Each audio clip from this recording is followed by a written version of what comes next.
Buen día, mi nombre es Ángela Gisela Ramírez Velasco, yo soy estudiante de Contaduría Pública de la Universidad Militar Nueva Granada. Un cordial saludo de Nancy Yaira Novoa Suárez. Variación del PIB en los últimos 5 años. El PIB mide la cantidad de bienes y servicios producidos finales en un determinado tiempo. Aquí podemos observar la variación del PIB, donde vemos que en el año 2015 al 2017 hay una desaceleración y esta se produce por la caída del precio del petróleo. Y en el año 2018 al 2019 hay una aceleración donde vuelve a haber una desaceleración para el año 2020 y este es por motivo de la crisis de la pandemia. Ingreso por capital. Este se calcula con respecto al PIB y se divide de acuerdo a la cantidad de población de un país. En esta parte podemos observar las variaciones. El PIB por sectores. Para el primer trimestre del 2020 se observa que el más afectado fue la construcción en menos 9,2%. De ahí le siguen las actividades artísticas, seguidamente de la explotación de minas y las industrias manufactureras, donde el sector que obtuvo mayor porcentaje positivo fue la agricultura y la ganadería. El TMR. El TMR significa la tasa de cambio representativa en el mercado y se utiliza para referirse al precio del dólar en Colombia, donde podemos decir que es la cantidad, cuánto cuesta un peso por un dólar. Realmente esta es una referencia, más no nos afecta nada más. Aquí podemos ver las variaciones del dólar en los meses del 2020 al 2021.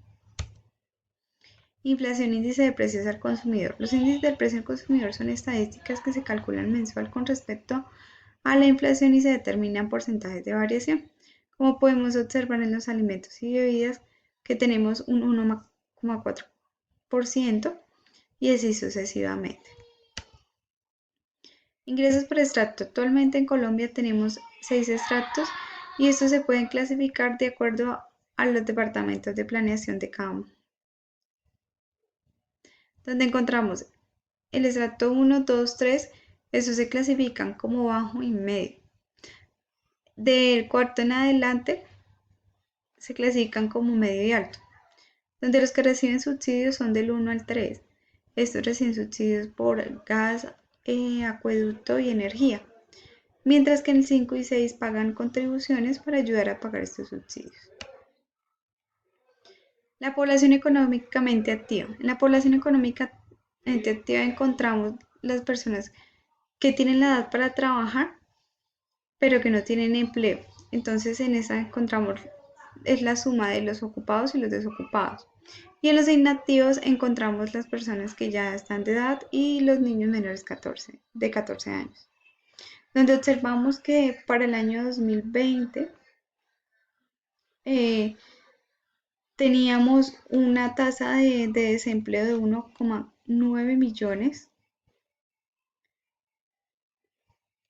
¿sí? Y que fue negativa con respecto al año 2019. El índice de desempleo para el año 2021 ha sido uno de los más altos y este se dio por el motivo del COVID. Muchas empresas pues realmente tuvieron que cerrar sus negocios y otras están trabajando con el mínimo personal para satisfacer la demanda.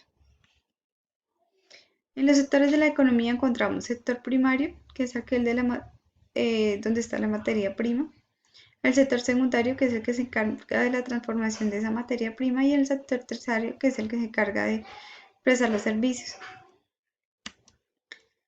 En las exportaciones encontramos que Colombia exporta banano, café, petróleo crudo, en fin. Y esto los exporta a diferentes países como son Estados Unidos, Panamá, Santa Lucía, Turquía, México y la India, donde podemos observar que tuvo una variación positiva para el año 2020 en la India con la hulla con respecto al 2019. Y también podemos observar que se tuvo una variación negativa con respecto a la exportación del petróleo. Los principales productos que importan son la gasolina, los tubos metálicos, el papel periódico, el cloruro de vinilo y en fin. Y estos los exportan de China, Francia, Brasil, Perú, Tailandia, donde vemos que la mayor variación se dio en la compra de computadores portátiles y esto fue por la modalidad de educación a distancia. La deuda externa. En la deuda externa vemos que se ha producido un aumento año tras año y estas son obligaciones que paga el país a acreedores del extranjero. Esta deuda también nos sirve para ver cuánto, qué capacidad tiene el país de respaldar los pasivos y está compuesta por la deuda pública y la deuda privada. La deuda pública es contraída por el Estado y las instituciones y la deuda privada es contraída por las familias y las empresas. En las reservas internacionales, estas reservas son una cadena de depósito. De acuerdo al país, pues así mismo establece los montos. Es controlado por las autoridades monetarias y los bancos centrales. Estos depósitos pues normalmente se hacen en dólares y en euros ya que estos poseen el mayor valor pues del mercado.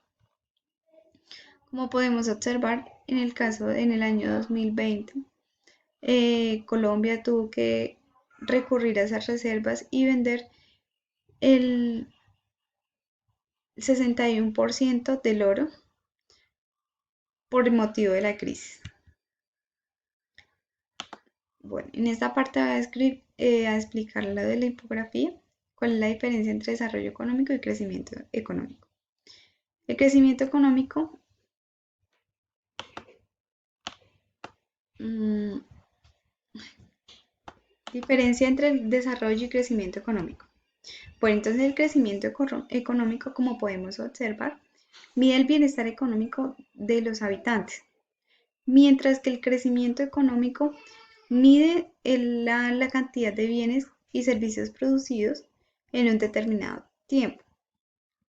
El indicador del crecimiento del desarrollo económico es la tasa de desempleo y el indicador que mide el crecimiento económico es el PIB, donde si podemos observar el ciclo económico, si vemos las variaciones del PIB, podemos intuir en qué parte del ciclo nos encontramos. En esta parte pues nos encontramos actualmente en un periodo de recesión. Y si vemos el desarrollo económico, pues encontramos lo que son las actividades económicas del sector primario, es la materia prima, el sector secundario es la transformación de esa materia prima y el sector terciario encontramos la parte de los servicios, ya sea la venta y comercialización. Muchas gracias, espero que este video haya sido de su agrado.